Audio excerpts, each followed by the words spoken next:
Hello, ladies and gentlemen, and welcome to this evening's discussion on emerging crises and how to address them, presented by the Mentorship Committee of the Hamilton chapter of the Canadian Public Relations Society. My name is Andrew Macklin. I am the Secretary of the Board of Directors of CPRS Hamilton and a Senior Advisor for Media and Public Affairs for WSP in Canada. I will be your host and moderator for this discussion. Before we get to the formal part of our evening, as I am presenting tonight from my home in Burlington, Ontario, I would like to acknowledge that this community, as we know it today, is rich in history and modern traditions of many First Nations and the Métis. From the Anishinaabe to the Haudenosaunee and the Métis, our lands spanning from Lake Ontario to the Niagara Escarpment are steeped in Indigenous history. The territory is mutually covered by the Dish with One Spoon Wampum Belt Covenant, an agreement between the Iroquois Confederacy, the Ojibwe, and other allied nations to peaceably share and care for the resources around the Great Lakes. We would like to acknowledge that the land on which we gather is part of the treaty lands and territory of the Mississaugas of the Credit. Tonight's presentation is the third of four discussions being hosted by the CPRS Hamilton Mentorship Committee, focused on providing education beyond the classroom. Targeted primarily at students and young professionals, these discussions are meant to provide information about important issues and trends in the PR industry in a more detailed manner than what is currently being covered in the classroom. It is meant as a supplement to the important information PR professors are already providing. But of course, some of these discussions are also valuable for established industry professionals, and if you are one, we welcome you here tonight as well. Our remaining discussion will be held on April 3rd with a focus on the health and well-being of our colleagues and ourselves. Before I welcome our panelists, I just want to make a note about a few housekeeping items. First, please remain muted throughout tonight's discussion unless you are about to speak. If you have a question related to this conversation for one or all of our panelists, please type your question into the chat and we will do our best to get to your question at some point during tonight's conversation. If you have questions not related to the subject matter, I encourage you to engage with our panelists offline. Lastly, please feel free to have your video on or off during tonight's presentation, whichever you are most comfortable with. Thank you for joining us so much. And to begin our conversation, I will welcome each of our three panelists who will take a few minutes to introduce themselves and tell us about their experience with crisis communications in their current and previous roles. So first, I would like to welcome Jackie Penman, Corporate Communications and Public Affairs Manager with the Hamilton Police Service. Jackie. Hi, I hope everyone's having a great night. So I have worked in the public sector for over 2 decades now. It seems time flies when you're having fun. I started I started a non-for-profit and then moved to education. I was in education for about 13 years, and then now I'm with Hamilton Police Service. In terms of crisis communications, I think I learned sort of early on in my career that crisis communications for me was like equivalent to being on a roller coaster. So I love it. It's that adrenaline high. I love a crisis. I love the heart pumping part of it. I love the problem solving part of it. And I realize now that I'm also quite good at it. So it's just for me a crisis, and as you can imagine, working in a sector like policing, crises happen more often than not. So sometimes they're crises of our own making, and sometimes we're just a participant in the crisis. But certainly crisis management and issues management are very much part of my job, and I love working in policing. I can't say enough about the sector. So yeah, that's about it. I hope to be able to impart some wisdom tonight and also hear some stories about other people and their rights. Thank you very much, Jackie. Next, I would like to call on Benjamin Proulx, who is the president of Catalyst Communications. Benjamin. Hi, everybody. Thanks for joining us. So my crisis life actually started before I started working in crisis communications. I spent a lot of time as a journalist where I covered municipal government and fell in love with everything that is local government.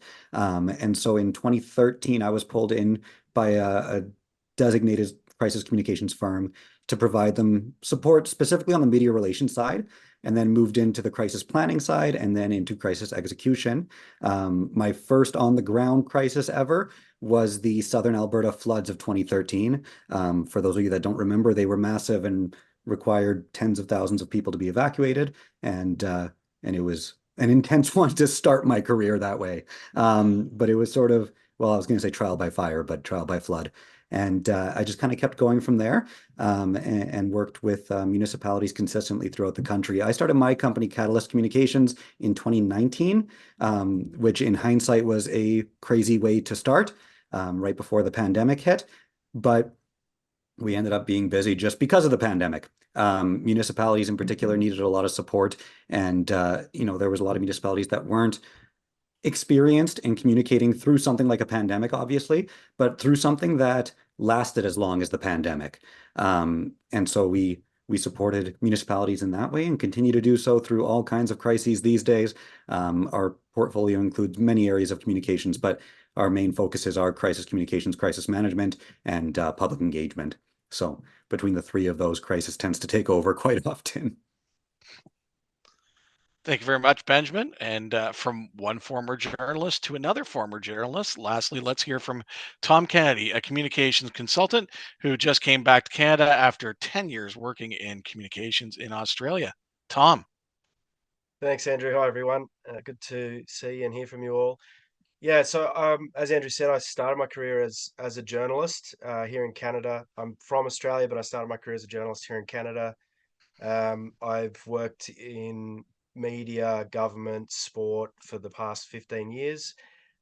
Professional sport obviously comes with daily challenges, whether that's player behavior or coaching changes or organizational changes. I spent time working in government, working for Tourism and Events Queensland, which is Queensland's part of its major economy is tourism, dealing with things like natural disasters, shark attacks, heavy involvement in supporting the industry throughout COVID, which was obviously a testing time for all communicators and all businesses. As Andrew said, moved back in August and just recently started working in Purulator's corporate communications team. So most of my answers will be based on past experiences. I'm only just fresh in my current role, but really looking forward to today's chat. Thank you very much, Tom. Well, what do you say? Let's dive into the conversation. So, a lot of what we want to talk about tonight is the changing face of crisis communications, because I think we can appreciate that crisis communications and more the scenarios we're facing aren't really necessarily the same as what they would have been a time ago. So let's start there. I'm hoping that each of you could give me an example of a crisis that you could face now or have faced recently that perhaps you wouldn't have, say, 5 or 10 years ago. Whoever wants to jump in. I can go first here. Thanks. So when we look at crisis communications from a municipal perspective, because we work with municipalities, we divide them into two main categories. The one is the natural disaster side. The second side that we're seeing a lot of growth in is the social crisis side. So human-driven crisis. That's where we talk about misinformation, disinformation, abuse of elected officials or appointed officials, which we're seeing a lot recently. And we're also seeing what we refer to as the weaponization of legislation. So as political tensions go crazy a little bit of everywhere throughout the country, it's starting to dwindle into the municipal sphere a lot more, where people are finding ways to inject some controversial ideological pieces into the municipal scape, and it's having significant reputational images for a lot of municipalities. Dating back a few years to COVID, if you remember the Coutts border blockade, that wasn't started by Coutts, for example, but it reflects on that municipality. And when you say Village of Coutts, that's what people think of. And so we're seeing a lot more of those sorts of things and people doing things that are having a major impact on municipalities. We're also seeing it become more of a part of the natural disaster side. Last year we spent about 6 straight months working with municipalities through wildfires in Western Canada. As you saw, they were going pretty crazy in BC and Alberta specifically. And we were seeing that social crisis piece crop up more and more. In Alberta, we faced some issues of disinformation where there were claims that all of these wildfires were started by arsonists who had a political agenda, which was not the case. Almost all of them were started by lightning strikes. And so that just creates new hurdles as part of your crisis communications efforts. In BC, we ran into issues where freedom fighters, for lack of a better term, were showing up in evacuated communities saying, hey, how dare you take our freedom to stay in our homes away? We're not letting you do that. And as you can imagine, that creates a whole other swath of issues that we then have to work with. And we're seeing it on a scale that hasn't been seen before for the people who came into evacuated communities. For example, they weren't even people who lived in that community. They're just a traveling brigade who decide they know what's best and they know what freedom means, and they're going to come and harass police officers and municipal officials to try and assert their freedoms. And so that's where we're seeing a lot of the changes in crisis communications, is just that social side.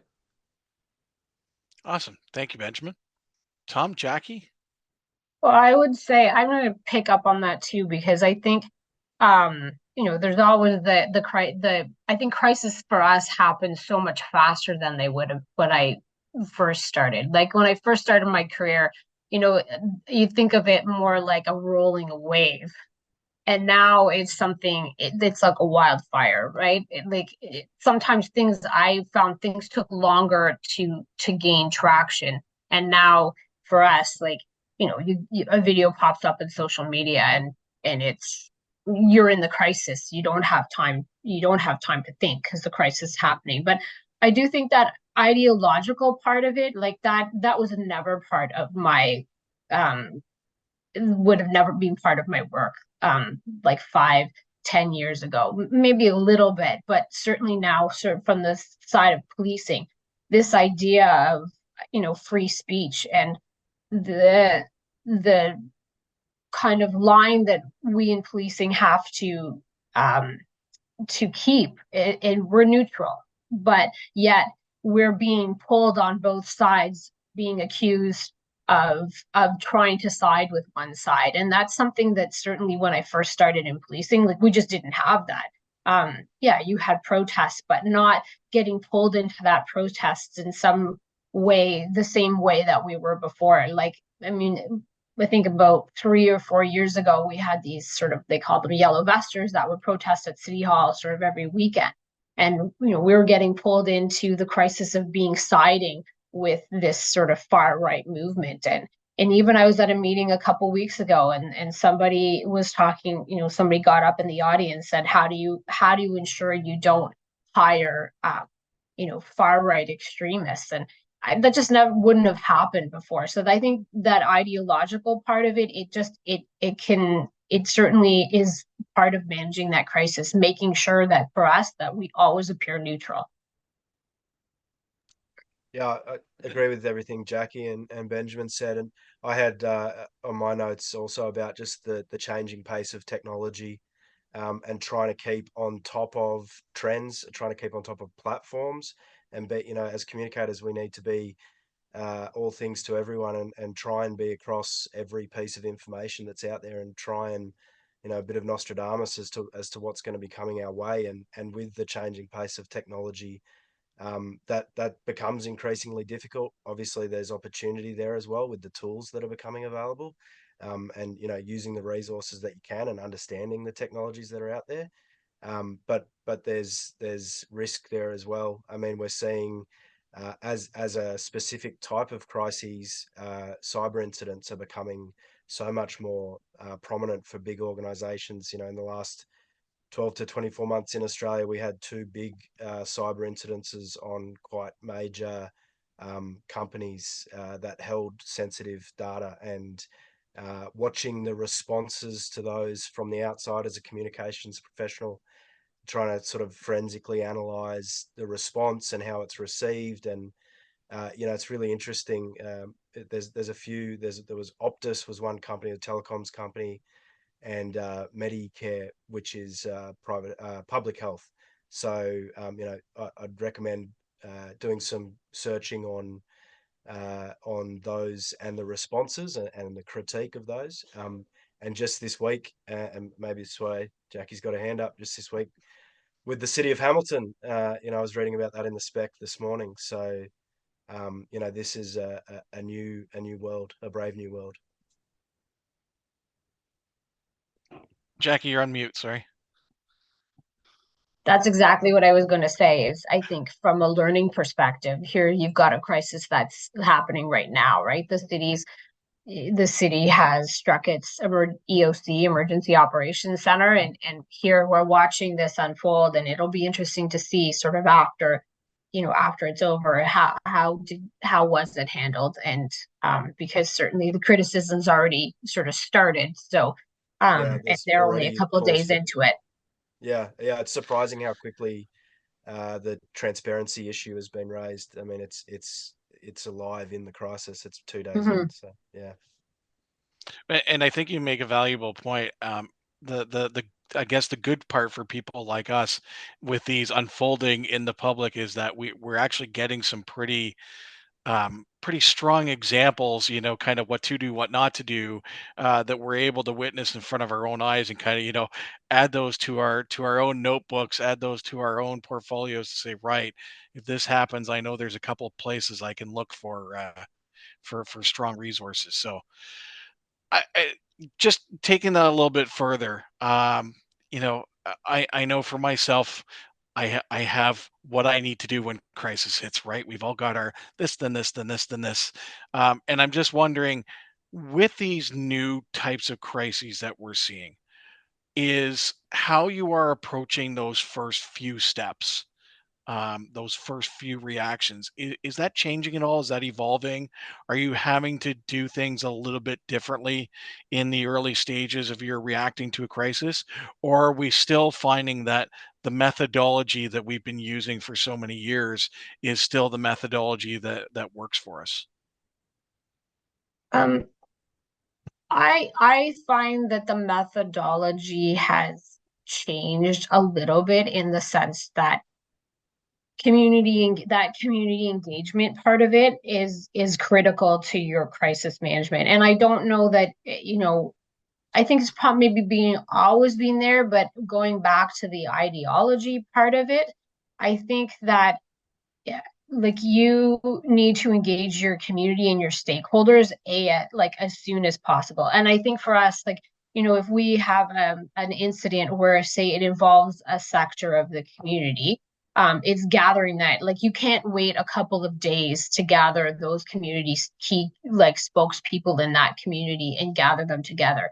Like, basically you're doing it almost on the same day. So, and I'll just give an example, so I'm not talking around. So, say a video surfaces, and a video, for us, a police officer doing something that, is using force, that with the public was to see it. It's an undue use of force. Well, if it's against, if we're going to want to gather those community leaders together as soon as possible in order to mitigate that crisis. It doesn't mean that it's going to go away, but the crisis definitely, day one, everybody's going to wonder what's going to happen. Day two, they're always looking for blame. And I think that continuum now has shrunk. Before, you had a couple more days, and now, like, right away, it's okay. You're Day one, you're processing what happened. Day two, it's like, okay, whose fault it is? And I think that timeline has certainly shrunk. So really gathering those key communicators within whatever sector you're dealing with, getting them on board right away in order to disseminate those messages is crucial in order to have your organization survive that crisis. Thank you, Yeah, Jackie. I would agree with all of that.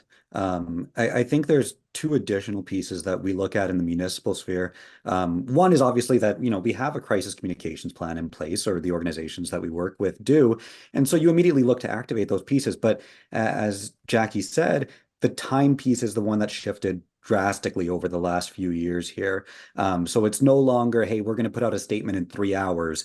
It's what's the holding statement immediately, and then how quickly can we get that next statement out, and then almost building in those expectations in a more defined and faster way than we used to say you're going to hear about it from us again at this time, at which point we're going to tell you more about this, and here's where you can find us.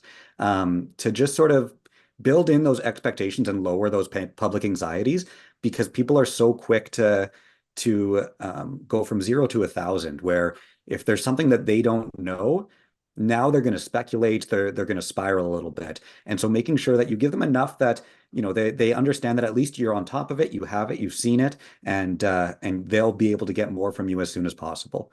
The other piece of it for us is that we've always done, obviously, risk assessments early on in a crisis. We've also split those into two categories now, for tactical risk and then also for potential social risk, to say, hey, is this going to result in, you know, protests? Are we going to see misinformation, disinformation? Are we going to see major problems in the public conversation away from what we're doing that we then have to wrangle in, and those types of pieces as well? So it just sort of broadens the scope of what you're looking for. Yeah, just to add to what both of you have said, it's really the expectation of the timelines has changed so dramatically. And as Benjamin said, you know, providing that information as quickly as you can, and if you can't providing an update of when it will, or giving any information that you can. I mean, the as we're seeing with the city of Hamilton right now, it's they're 2 days into what seems to be some sort of major incident, and they're already getting calls for, you know, where's the information? There's a vacuum. The vacuum used to be daily, right? You were hitting daily deadlines, but it's now rolling deadlines, and it's minute by minute live blogs or live social coverage. So that vacuum is needing to be filled on a constant basis. And if we don't fill it with information, someone else will fill it with speculation, or they'll go and find another voice that's contrary to the message that we're trying to get out. So yeah, it's really about urgency now. Benjamin, I just want to go back to something you mentioned, just because it kind of hit home for me personally, which was this idea, like, for example, during the natural disasters that happened this past summer, and you had forest fires raging across communities across multiple provinces. I found that, you know, when I was looking for information about communities where we had offices, those websites where you could see that, you know, here is the exact time that we're issuing briefings, whether it's twice a day or once a day. Am I right to say that that seems to be now the most effective model for crisis communication in that sort of an incidence from a municipality perspective? Yeah, I mean, that's the model that we take, is right when we go in. You know, we typically do 2 daily live streams, and we'll put those into written format as well. And in doing those, people kind of have somewhere that they can congregate, right? So if the whole community, for example, I did a wildfire that was a shared wildfire between two municipalities, and both municipalities were evacuated in full. So that was over, oh, I can't remember the number off the top of my head, but it was over 13,000 people. And these people are all sent to an evacuation center. There's a lot of questions that don't have answers to immediately. So we say, hey, every day you can tune in on our live streams at noon and 8 p.m. And we put those everywhere. They're on social media, they're on the website, they're through YouTube, and they're fed directly into an evacuation center, so that people kind of can't escape it, so to speak. They have to kind of hear what we're saying.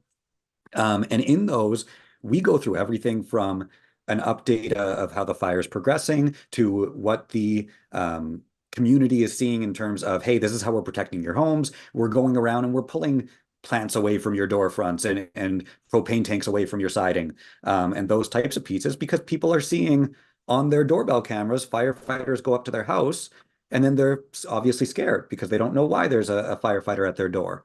And so just to kind of get ahead of those types of things, and that just sort of creates ease of mind, where people aren't constantly saying, hey, why isn't there more information? Hey, why aren't you answering these questions? They know, okay, we can ask our questions. We'll get answers twice a day. And so that consistency is really, really important. Yeah. It's just to address the fears and anxiety. Awesome. Thank you. Before we go on to our next question, I just want to remind everybody, if you do have a question of your own at any time during this conversation, I do invite you to go into the chat, put your question there. We do have someone from the team who is monitoring that, so please feel free at any time. But with that, I'll move on to my next question. Um, so something so well, 3 4 months ago, I tuned into a webinar, and someone who I admire greatly for her work in crisis communications was talking about crisis scenarios and how frequently, when she was in the different companies that she worked for, they were running crisis scenarios in full, where they were picking a different scenario, and on a given day, without warning, bang, they were doing a mock run of that crisis. And I'm just wondering, in each of your positions, is this something that you've worked with, and how effective, if you have, how effective has it been to prepare, the leaders within your organization for the real thing? And if you haven't, is there a particular reason why perhaps you haven't? Is there, pushback from the organization or what have you? So I would say in policing, we're very good at that, from the operational standpoint. And I give that as I because um they are great at doing scenarios and tabletops and making sure that um you know that they have practiced that to the nth degree. And um where I think that organizations like mine fall short is they sometimes forget. They are so caught up in, when do we get our emergency response team, when do you breach the doors and all of that, that we need to tell people what we're doing. And I think for me, it's a constant battle reminding my colleagues that you can do the best job operationally, but if you didn't communicate it effectively, then you failed, because the perception within the public is going to be that you did something wrong, even though you could have done everything right. But with that vacuum of information, I think Tom and Benjamin just both talked about that. If you have to fill in, somebody's going to fill in the gaps, and the chances are they're going to be wrong. And so if your organization isn't communicating effectively, then it doesn't matter how well you actually executed the hostage rescue. But if you didn't tell anybody about it, and I struggle with that, and my colleagues and I often have that debate: is, okay, when did you pull this? Like, what did you know? When did you know it? And when did you start telling people about it? And oftentimes we don't get pulled in, I think, fast enough. But saying that, we've made great strides. But sometimes still there could be a dead body behind me, and my colleagues will be like, we're not going to tell anybody. I'm like, but they can see the tarp and the body. So that is still a struggle, I think, in organizations, when you're so concerned about making sure that you're rescuing somebody from that burning house, that there's still a lot of stakeholders that need information, and maybe we're not engaging the right people at the right times to tell them that. So that's my soapbox. Yeah, Andrew, I think we've spoken before about I've participated in a number of small government workshops, and they're more about crisis response than specifically crisis communications response. But there'll be representatives from emergency services and local government and state government and communications professionals like myself in the room, and we'll be given a scenario, and everyone sort of gets a chance to practice their role, and small business or local government get a better understanding of the role of certain players in those types of scenarios. Probably what I would say, the advice I would give is, forewarned is forearmed. So, whether it's a really detailed mock scenario, or whether it's just having a communications plan, or having an understanding within your business of who the spokespeople are, what your stakeholder matrix is, what your communications tools are. The more information that you have and the more prep you have ahead of time before a single crisis has hit your phone or your inbox, the better prepared you're going to be. And so the level to which you do that within your organization is really up to you and your organization's comfort and the industry you're in. As Jackie said, the police deal with these sorts of incidences on a regular basis. So they potentially are more comfortable, more well versed, or albeit with some work still to do. From in a professional sport environment, I dealt with athletes and staff who spoke to media every single day, and we war gamed scenarios before they happened without just by talking, without specifically walking through crises, but understanding where a story may go as it was emerging. So I think really the message is just be as prepared as you can. Yeah, and from the municipal standpoint, it's similar to policing, where because emergency services and enforcement services are under that municipal umbrella, they're doing tabletop exercises, full-scale exercises pretty consistently. But again, it's that piece where it's so heavily focused on the emergency that you'll find a lot of municipalities where their communications department isn't pulled into those exercises at all, which is a big problem. And so we've been trying to change it. Some are starting to see the light there. As we have designations with public information officer, sometimes they'll at least pull that PIO into the room, and hopefully get some movement that way. But having everybody involved that will be involved in a crisis is really important. The other thing that we do, because we're brought in when a crisis hits, is by the time we're brought in, it's often when an ECC or an EOC is being stood up, Emergency Coordination Center or an Emergency Operations Center, for those of you that don't know. And we really go through who knows what and who's done what. And it's amazing how much you'll see. Well, our public information officer has the training, but hasn't actually gone hands-on with anything, or our communications team kind of knows our plan, and go, okay, well, now we're starting from zero because you weren't in the room for those pieces.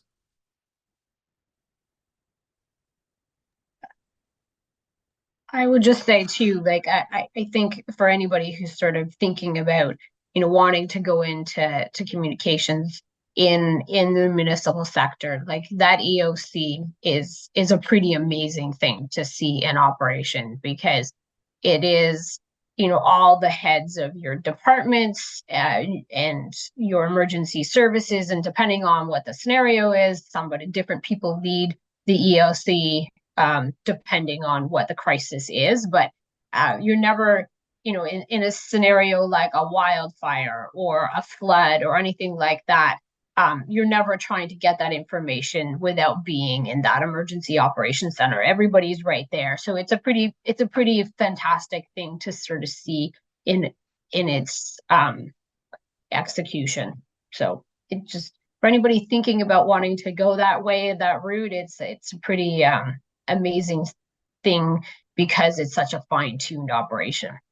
Yeah, it's pretty great. The interesting thing about municipal EOCs is that the structure changes quite a bit from what your typical organizational structure would be. So people who are typically leaders within the organization might be answering to people who are typically not above them, and those sorts of pieces. So that's another reason why it's so important to have everybody in those tabletop or full-scale exercises, is just to understand that organizational structure before you're thrown into it. Picking up on what you both said, and maybe the attendees have too, comms isn't always the first thought or the first call from some organizations' leadership. So one of your roles as a communicator is to have those difficult conversations as often as possible, and insert yourself in those meetings and in those conversations. And eventually, you once you've done enough of them, and you've had enough of those conversations, eventually you do start, people start to think of the comms team or yourself, when these things happen. But it does take time. You've got to build relationships, you've got to build trust, and you've got to kind of get your hands dirty. It's never easy to start with when you join an organization, that's for sure. No, and I, being that trusted advisor too, like, you want to make sure you don't want to, want a crisis to hit, and the first time your designated spokesperson is standing in front of the media is when the shit's hitting the fan. So you want to make sure that you're there to give that advice, and that you've already prepped that person well in advance for media trainings to make sure that in the event they have to stand out there and speak on behalf of the organization, it's not the first time. Yeah. Agreed. And Tom, I'm glad you made the point about the complexity and making sure people know who to call, because as someone who works for a company that's got 12,000 people spread across the country, yeah, not everybody remembers that I'm the first phone call they have to make, even though I'm the first phone call they have to make. So it's a very good point that, yeah, the education is ongoing, especially when you've got a company that's got turnover. You've got to make sure that everyone understands exactly who the first phone call or first email needs to go to. So I'm glad you brought that up. Thank you. So I want to it was touched on at the beginning, and it's kind of been a bit of a theme throughout, and that's social media. And of course, the emergence of social media really has created, I would almost call, a new kind of crises. The as I like to put it in Shakespearean fashion, to react or not to react, that is the question. How do you determine what commentary really dictates the need for a response? Because I mean, it's not always that, somebody makes a statement online and all of a sudden that's a crisis. But I think we all recognize, from your video example, Jackie, is that that statement could get reposted or reshared thousands of times within a matter of minutes. So, how do you do that monitoring and be able to recognize, to say, that post from that random individual, that's something I need to be concerned with, and that's something we need to address? Are there any sort of red flags that you note that allow you to say, yeah, you know what, that's something I've really got to pay some attention to? I would love to say that we're the ones that find it first. Um, chances are we're not. Normally, media will be the ones to call us to say, hey, there's a video circulating. Have you seen it? Sometimes we've seen it.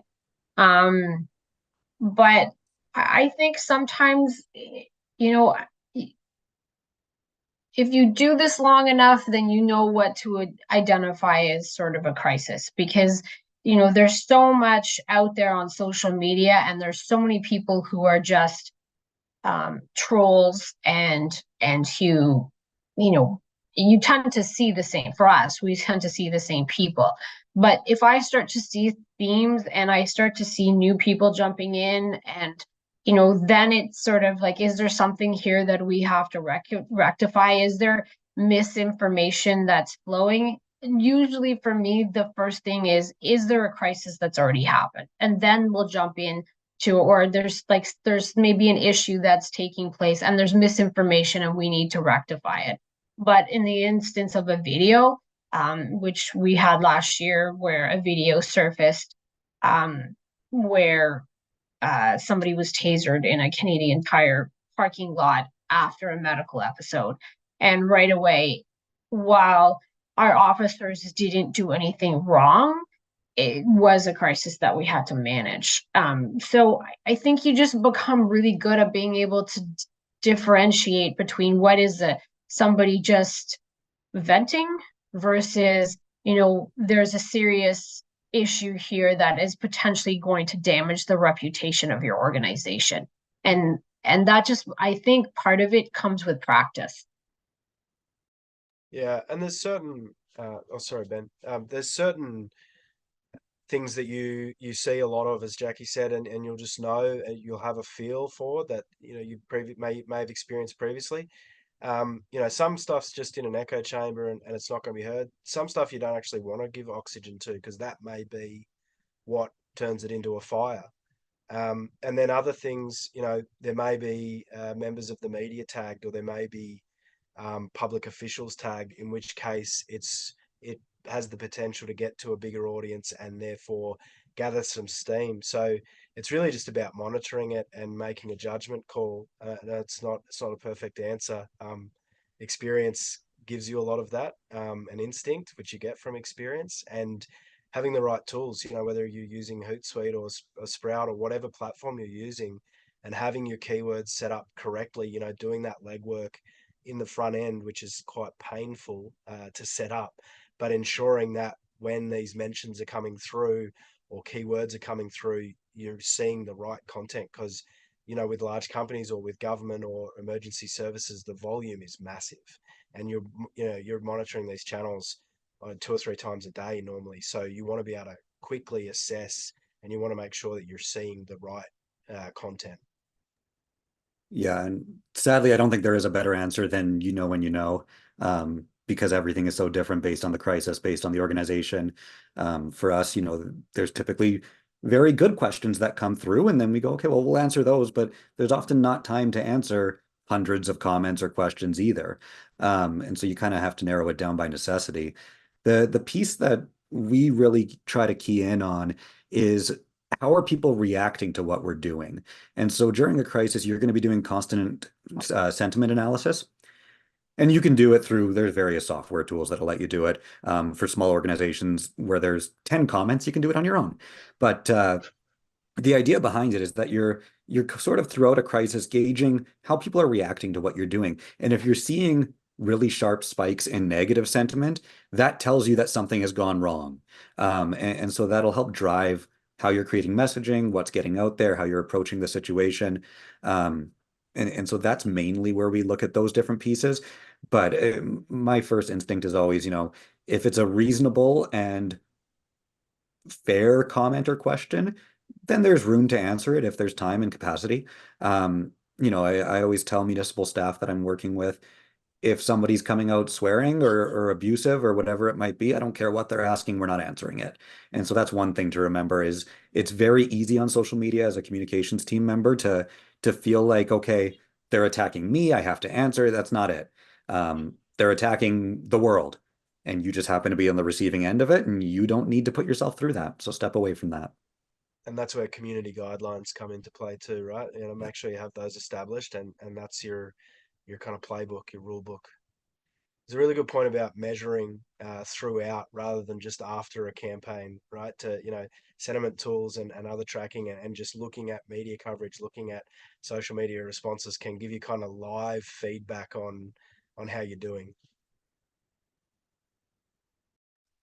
Yeah, it can be a little overwhelming at times, seeing the flood. Yeah, exactly. Um, so, I mean, obviously, you all have, started in your role, and obviously, as you've learned more and more about crisis communications in the work that you've done, um, you've probably tweaked your processes or you're doing things differently. And I'm curious to know, from where you started to where you are now, what do you find that you're doing differently? Difference between a young, fairly new crisis communicator to someone who's a little more seasoned. What do you find yourself doing differently? I mean, I would say that the biggest thing that you're going to find when you're working in crisis comms is just that confidence piece. Sadly, the more crises you go through, the better you get at it, obviously. And so, in working with our clients, I would say that I lead 20 to 30 crises a year. Last year was a little bit more than that. If you're going through that many a year, yeah, you're going to learn a lot along the way, and you adjust consistently, because if you're not taking lessons from every single crisis that you go through, then you stop growing and you stop being good at it eventually. Um, if you're in an organization that typically doesn't see as many crises, if you have, maybe one or two a year, it does take longer. But the biggest thing is to be able to do debriefs throughout your crisis and at the end, and really pull out those lessons learned. And then that will drive how you evolve over time. But the confidence piece is a really big one, and that just comes with experience. Yeah, I would agree. Like I think if I think to myself at the beginning of my career, maybe there were times where I may have thought something and didn't speak up in the same way. Like I am not afraid now to share my thoughts. And, I think it's always being respectful. But, when I think with a crisis, you can, they're almost all the same in the sense that, you know the path that you're going to go down. If somebody makes decision A, like, you can make decision A, but this is what's going to happen when you do decision A. If you take path B, this is a better path, and this is how something is going to unfold. And you get that experience the longer you do it, and you feel pretty confident in being able to share that advice with your boss and other commanders. I think because you already know the playbook that is basically going to come when a crisis is not managed well. Yeah, you both took the words right off my notes sheet. I had with experience comes confidence. So that's, don't be afraid to learn. Don't be afraid to make mistakes. Don't be afraid to sink your teeth into a crisis, because that's how you get that confidence and that trust in yourself that you know what you're doing. Um, I would say pragmatism is really important. And, what Benjamin said about, not responding, not feeling like you're the one under attack or you're the one that's dealing with this yourself. Pragmatism and trying to have an unemotional response and as calm a response as possible. I mean, people feed off energy of leadership in these situations. So, you need to be the duck that's working really hard underwater, but just looks like they're calm and cool. I learned that through experience the wrong way with one of my former managers who looked. I don't know if people are familiar with Fawlty Towers, a old British comedy, but he looked like Basil Fawlty whenever there was a crisis. Everyone in the company knew something was going wrong because Basil Fawlty was running around head office. So, just do your time and be calm and confident in your own ability. And unfortunately, a lot of that comes with experience. Keep One of calm the and carry on. Sorry, go ahead, Jackie. Sorry, what was I that? keep saying, as the British said, keep calm and carry on. Yeah, absolutely. One of the things that we haven't talked a lot about tonight, and I really want to dive into, is obviously as communicators, one of the most important relationships we have in our job is obviously with the media. We haven't talked a lot about kind of the media in the crisis scenario, and I'm just wondering, how are you I mean, we've talked about those different kind of crises. Is that changing the way that the media is covering the work that you're doing in communicating those crises? Or are you still, able to utilize those strong relationships with the media that are still allowing you to really get your core messaging out there to the publics that you're trying to reach? I think the thing that hasn't changed is that relationships are still incredibly important, and probably more so than ever because of a shrinking media landscape and less resources at their disposal. So they have less time, they have a less attention span. So those relationships, trusted relationships, media that you can lean on and trust that they're going to get your message across, that hasn't changed. But the broadness of the stakeholder groups has changed massively, and the communications tools available to us have changed massively. So they're a very important stakeholder, but they're one of them, just one of them, and their audience is changing and potentially shrinking, or it is shrinking. So the other tools that you use become more important, or as important, maybe is better to say. Yeah, I would agree. Like, you can't you have so many tools in your toolbox, and they're just one stakeholder, but they are an important stakeholder in order for you to amplify your message. But I think what um, has become sort of critically important for us as an organization, and I think every other sort of organization, is you have to be the trusted you have to be the trusted source of information, and that's really building your own newsroom. So, I mean, when I look at our social media followings, they are larger than our media. So it's really making sure that you have those established lines of communications. Yes, they're one stakeholder and you need them, but it's also making sure that you have also made yourself the trusted source of communication, because there's so much disinformation out there, and things in a crisis are flying so quickly that you want to make sure that people are coming to you to get to be the verified source. And I think that has changed. Before we would really just have fanned that out to media, and they would have disseminated the information where we're disseminating to them, but we're also disseminating to so many other stakeholders as well.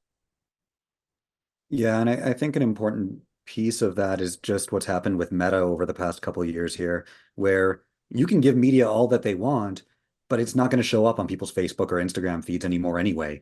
So you really do have to be able to get your own messaging out there.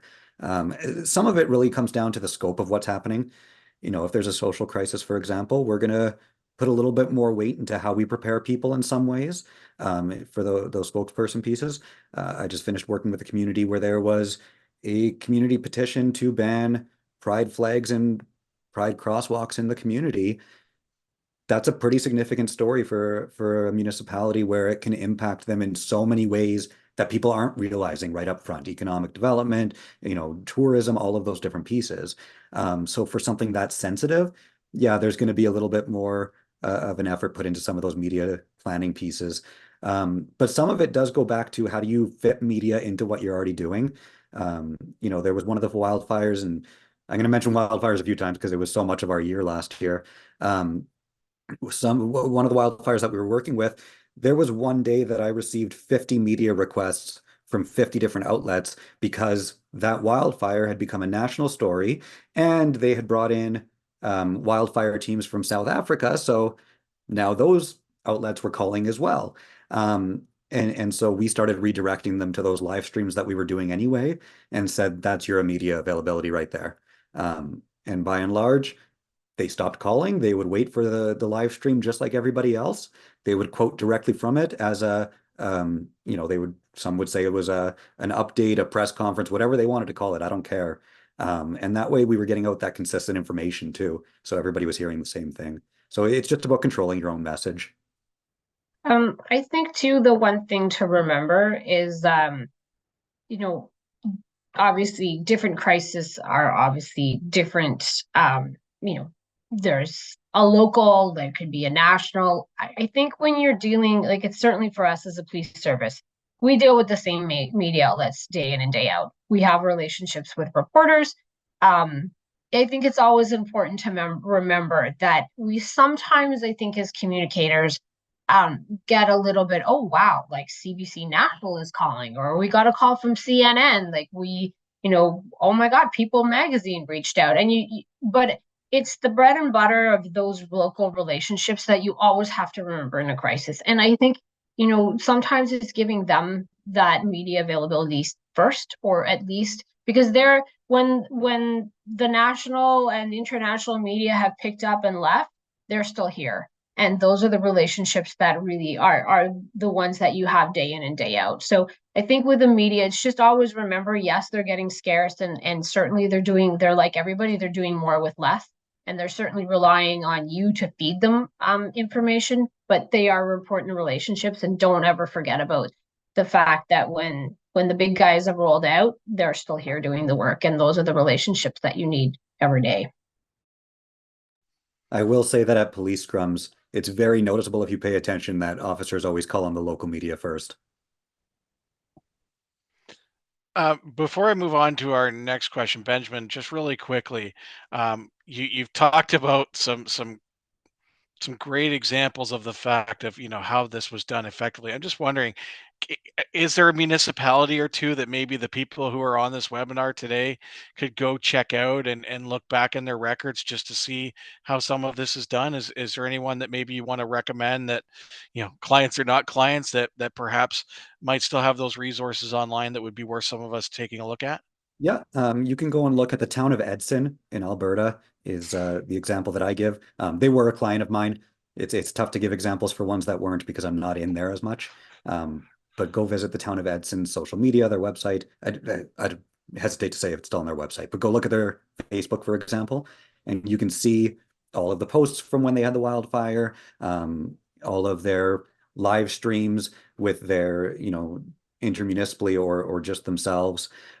They actually went through a pretty wild experience last year where they had 2 wildfire evacuations in a row. People came back from the first one and then 2 weeks later had to be fully evacuated again, which creates a lot of problems in and of itself because now people don't want to leave again.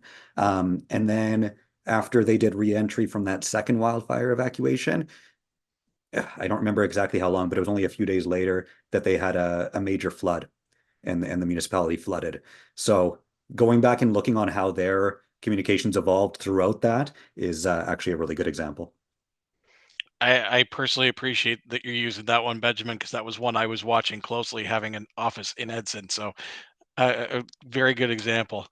Um, we have got some questions in the chat, which I would like to get to because there's some great ones coming in. So first of all, there was a comment made from one of our earlier conversations, and Jackie, I'm wondering if maybe you can address this.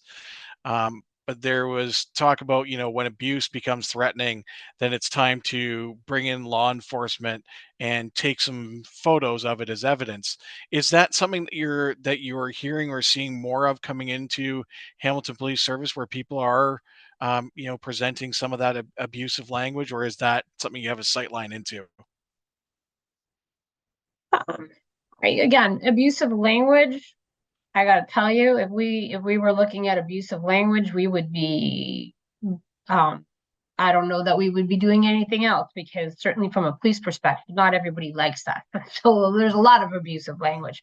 But I think it's really like when does that abusive language become, become a physical threat? So we've certainly seen that a few times. We had one case a few years ago where it was after the horrific case in London where we were sort of a proliferation of hate speech, and certainly somebody, it's a very rare criminal charge, but we were able to take that social media content that somebody was putting and they were charged with a hate crime.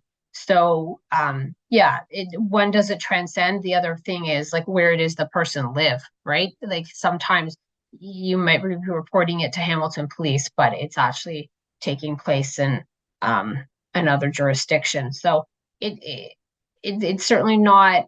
When does that become, when it's crossed that threshold to be of actual violence, when somebody's threatening um, to hurt somebody? All right.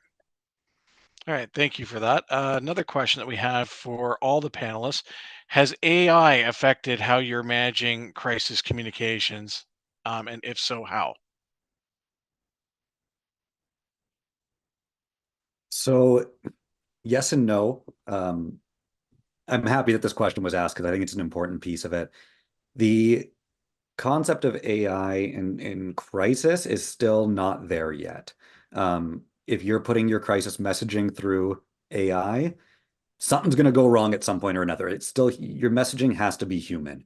Where AI does become effective is in your data tracking, your analytics, things like the sentiment analysis that I mentioned earlier. That's through software. That's all AI. Those types of pieces, it's becoming more valuable. But for actual messaging and that human empathy piece and those types of things, AI is not going to help you with that. I think where we're gonna see though is the AI become the crisis, and so and I certainly have already heard one. This wasn't in education where somebody had taken AI and created like you start to see things like child porn, right? You got somebody taking a photo and merging somebody's image and circulating that image of, so it's not a real person, it's not the person, but they've taken like a teenager's face and put it on a body. I think you're going to start to see some of that, where AI has actually created the crisis, and you're dealing with that ramification. And I mean, who knows what that is yet, but I think that is certainly something that's going to emerge sooner rather than later. Yeah, I think the only thing I'd add is taking the point from the last panel discussion on AI that you hosted, Andrew. Um, it's still early days, but I think all we can do as communicators, as with any emerging technology or trend or issue, is just try and be across it as much as you can, and be hungry for knowledge on it, because it not only just communicators, but it's here, it's a part of everyone's lives, the good and the bad. So we should be open to the possibilities and the challenges. All right, thank you. I'm going to throw it now over to Linnea, who's got a couple of questions that have come in. Thank you. So my first question that I received via direct message is regarding a point that Tom made earlier. Communications isn't always a first thought for organizational leaders in a crisis situation. What advice would you give to someone trying to insert themselves into those tough conversations? Yes, I should kick this one off.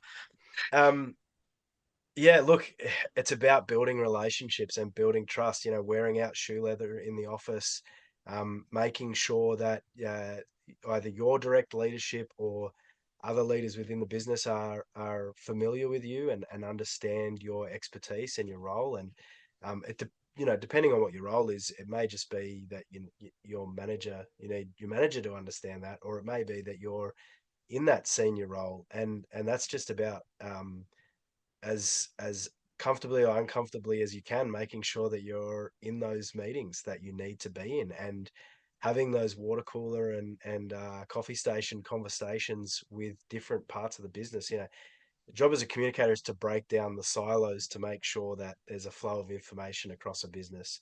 And part of the way that you do that is by building relationships and having conversations, and that making sure you're across as much and all of the information that you can be. And that's really the simplest way that I can put it. I don't know if the other two panelists have Jackie, some advice Benjamin, on that anything else front. you want to add to that? Yeah. I mean, I think that you've said it. It's kind of, being assertive without being a jerk, and just making sure they understand why it's important for you to be in there. As communicators, they think, oh, they're putting out a Facebook post, not really understanding that it's a whole strategy. It's very holistic to everything that's happening, and that often the communicators are the strongest strategic minds in the room. So making sure they understand that and see where you add value is, a relationship you build over time, but it'll come.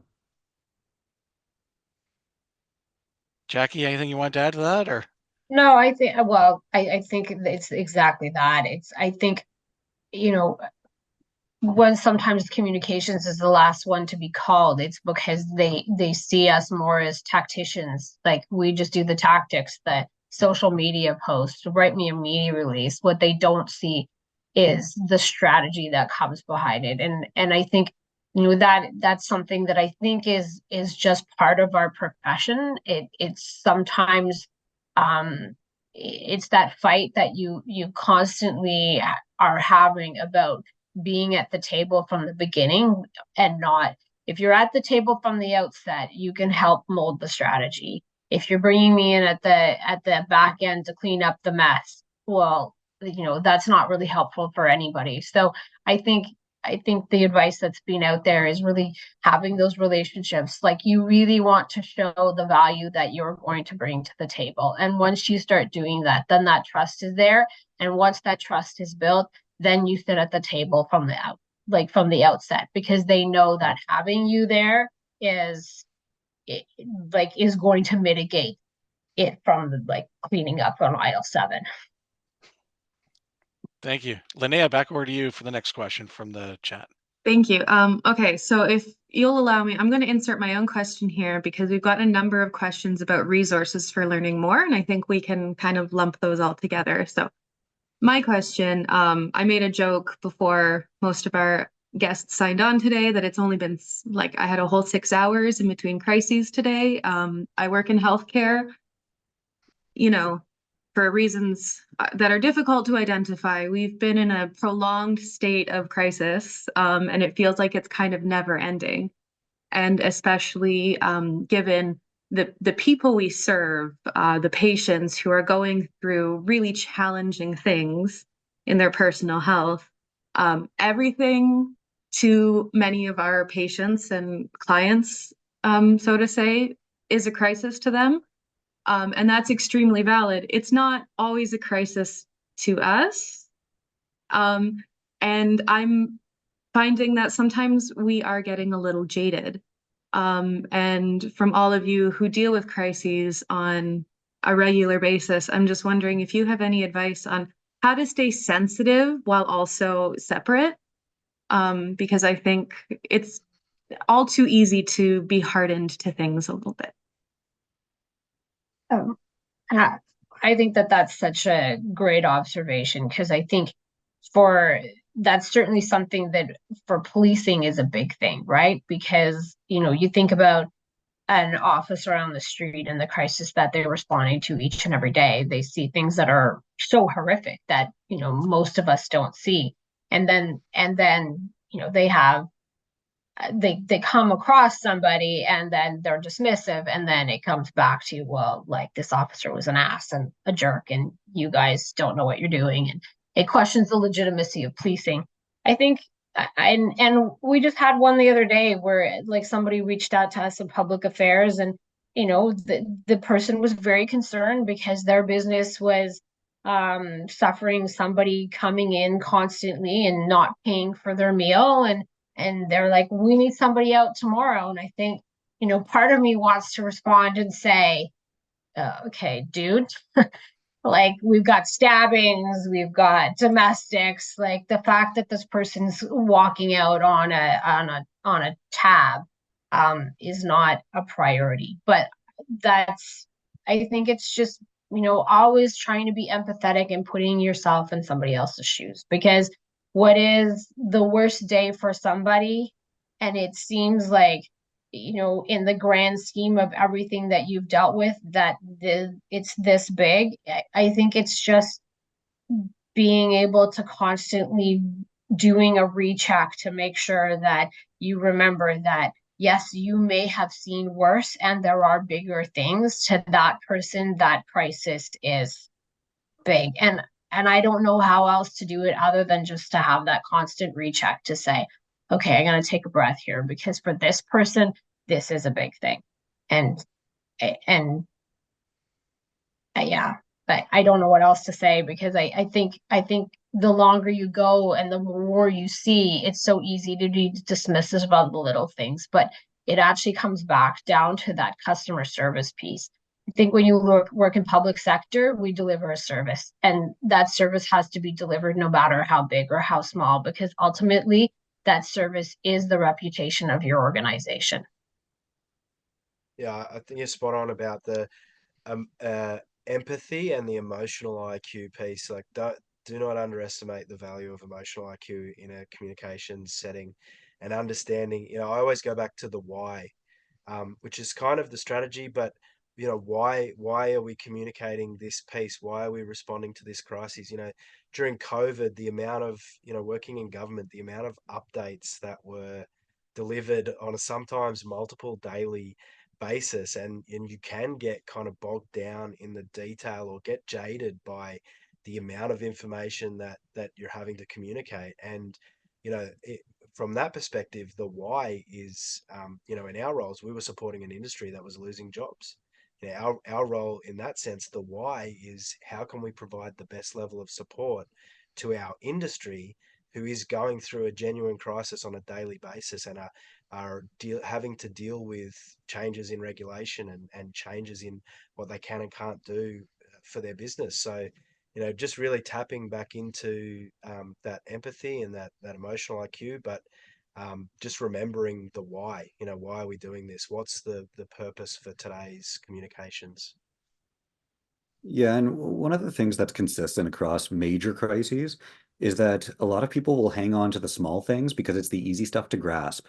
So it might seem, an inconvenient piece for you to address in the moment, but to them, that is what's top of mind. And so, like Jackie said, just checking in and just sort of saying, okay, reset, look at it from their perspective.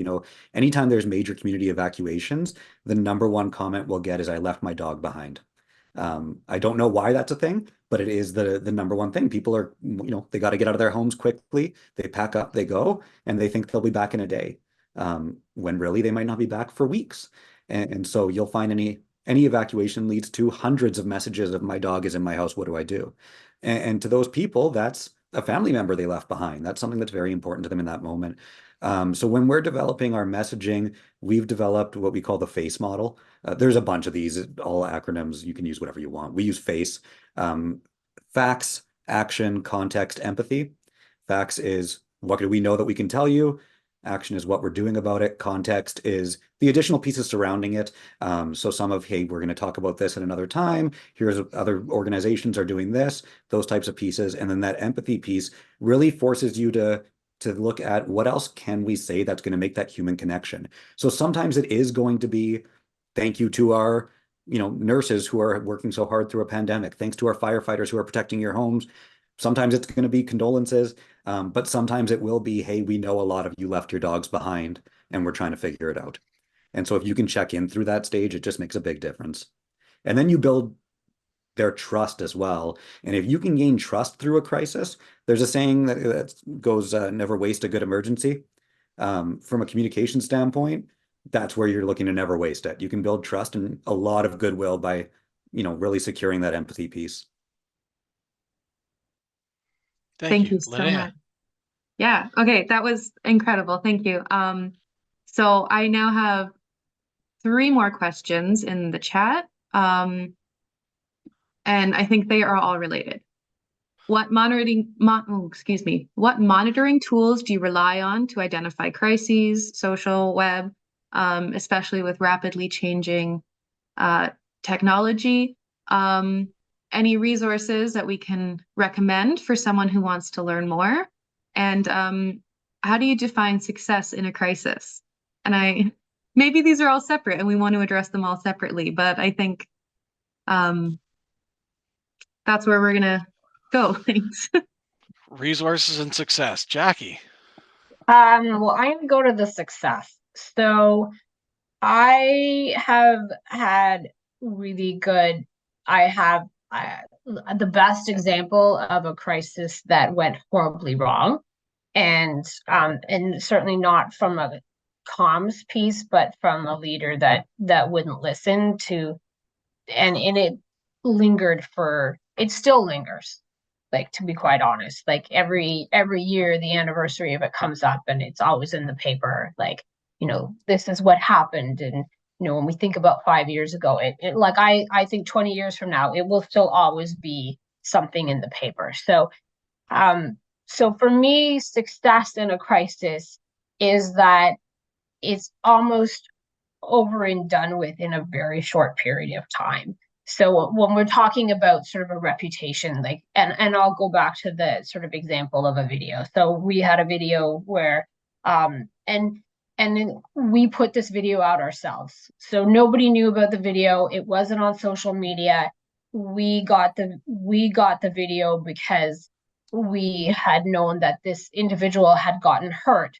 And then when we reviewed the video, we realized, well, the individual got hurt because the officer used excessive force.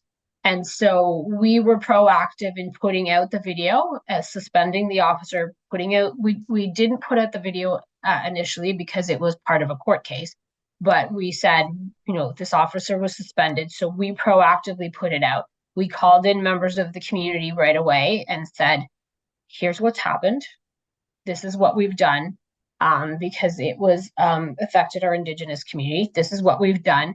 And by doing all of that, we mitigated the crisis so that the relationship with our Indigenous community was able to, in fact, was lots of positive things came out of that. And so I think for me, success in a crisis is that it doesn't last as long, but it also, you come out with relationships intact.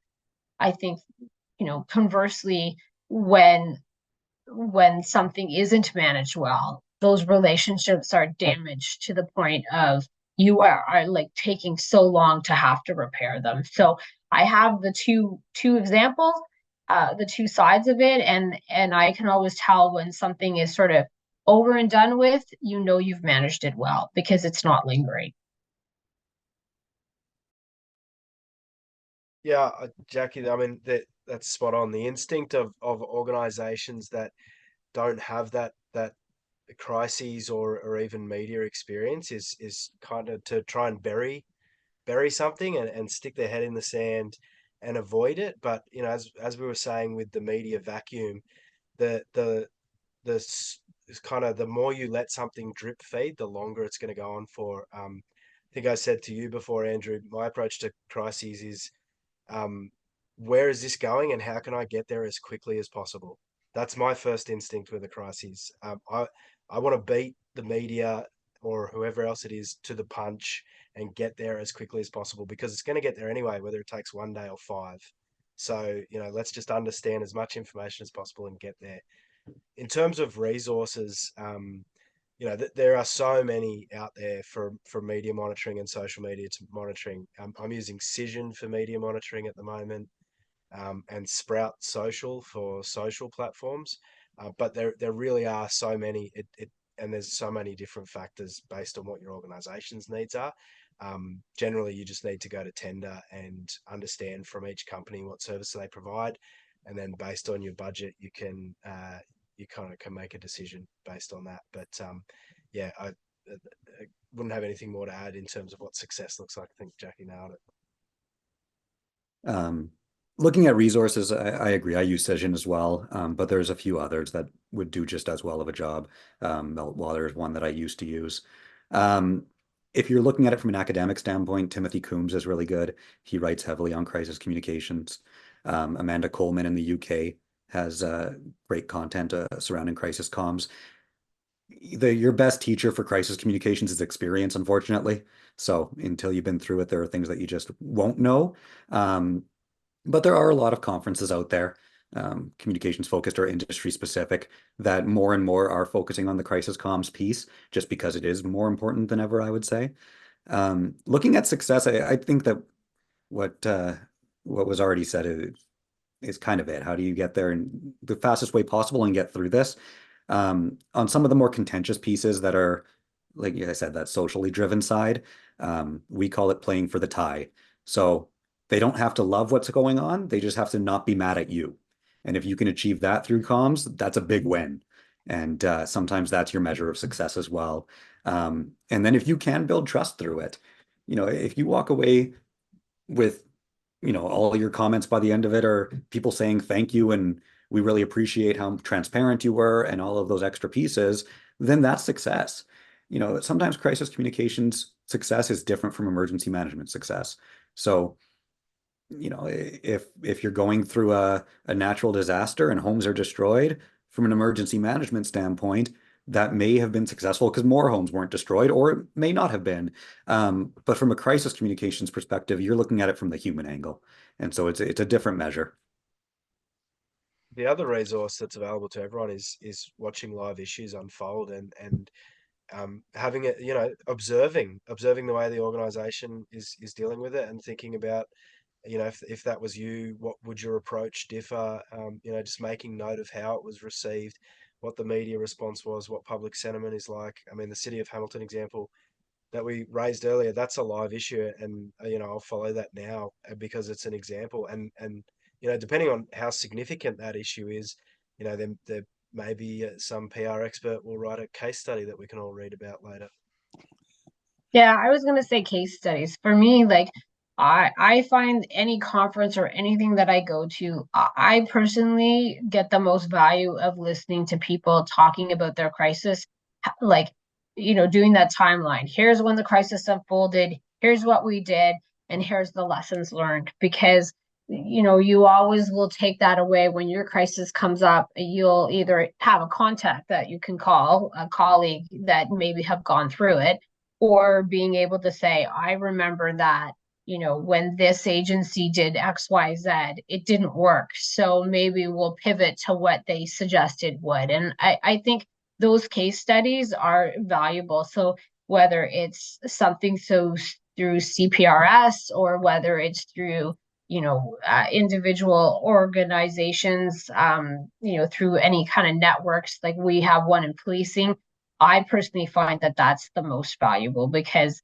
you always want to learn from somebody else who screwed it up first, and then you can do it right. Exactly. All right, we've got about 10 minutes left, and the one thing I'd like to do, we get some really great feedback from people who had attended our first couple webinars talking about the practicality of the issue. So putting issue into practice. So I've asked our three panelists before coming here tonight to be equipped with this idea of give me an example of a crisis that could hit in the sector you're working in, and just give us what those first couple things are that have to be done. Um, because I think that will just give us all that concrete understanding of, right, when the situation hits, it's not about this is the end result. It's about this, then this, then this, then this, and that'll get you started on the right footing. So, with that in mind, which one of our panelists would like to go first? I'm staring at Jackie right now. So, Oh. Well, I kind of already touched on mine. Like I think so the moment that we had this sort of video surface, because, and again, it was something that affected our Indigenous community. So the moment it surfaced, it's getting with the commanders right away and just saying, okay, like this is really giving that advice. We need to get ahead of it. Crafting the message. Like my big thing is hope, like tell me we're suspending the officer, because we can't put anything out unless you tell us that. And then giving, for me, it was giving the advice to say we need to pull the community together and tell them what's happened, in order to get in front of this. And so I think for me, it's that case, whatever you have in front of you, it's almost the same things each time. Like I always like my five, like who, what, where, when, why. Like it's going through that each and every time. Who needs to be at the table? Like how quickly does this need to go out? What are we saying? Who's going to be saying it? So that was my case study, is that, we had this video and surface, but we were the ones who put it out. I think that for me, that is the example of how being proactive. It probably would have surfaced eventually, but um but rather than going, okay, well, because then it would have been worse, right? Like having a video surface that you didn't put out, that surfaced in 2 months from now, and then somebody says, well, why didn't you put it out? Why didn't you put it out right away? Well, because eventually it was going to come out, because if we didn't put it out, it was going to be worse if somebody else did. So I think for managing a crisis, it's always just being simply putting yourself into the position of just asking those basic questions that you learned when you were in grade 2, when you had to write a paragraph, who, what, where, when, why, and really just like sketching that out for yourself. And I that's really worked for me, sort of in my career, and it's being just pragmatic and practical, because sometimes people, and it's that calm piece, like sometimes the people around you are spinning, and you just need to bring them back and really just get down to it and being practical, because surprisingly that's a skill that not everybody has. I think that's a fantastic example, Jackie, and I'm the same. It's about getting and maybe it's a journalist hat or it's just a curiosity hat. Get as much information as possible, as quickly as possible. Ask every conceivable question that you can think of to gather all of the context, all of the information, to get ahead of where you think it might be going. Get the right people in the room, agree on a process, and then for me, it's putting that process on paper, whether it's 1 page or 15 pages, and circulating that so that we have agreement, so that we're all rowing in the same direction, and then we can start. The strategy has been agreed on, and now we can start the tactics. Thanks, Tom. Benjamin?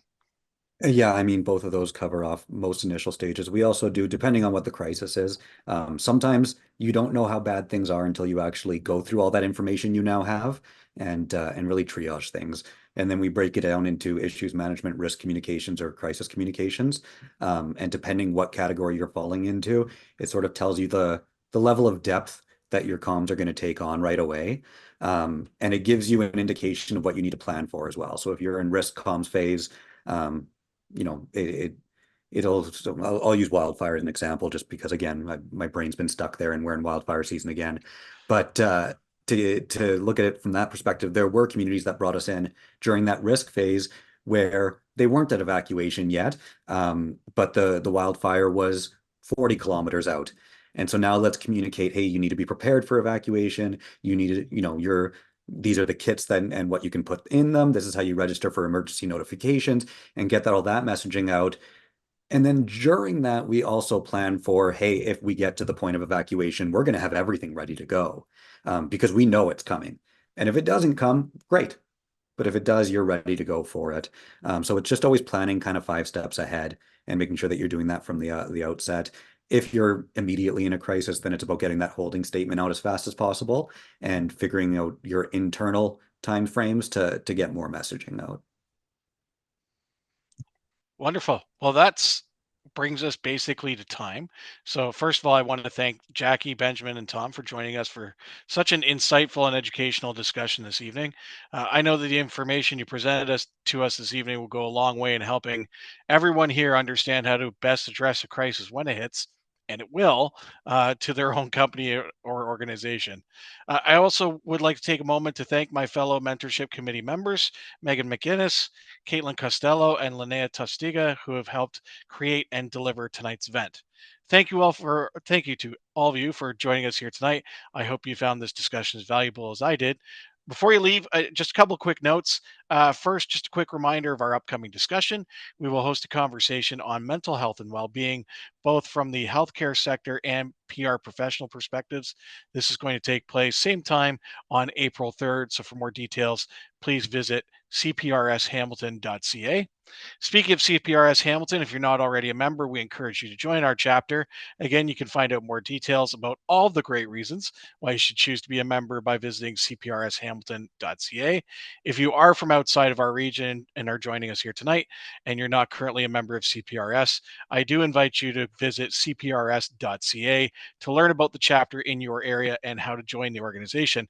As a quick plug, March is membership month at CPRS. So starting March 1st, CPRS National will waive the $50 initiation fee for new members and the $50 reinstatement fee for lapsed members, lapse being 3 or more months, all month of March. So from March 1st to 31st. Again, thank you so much for joining us here tonight. Really appreciate you taking part in our conversation. And I hope to see you all back here on April the 3rd. Thank you. Have a great night.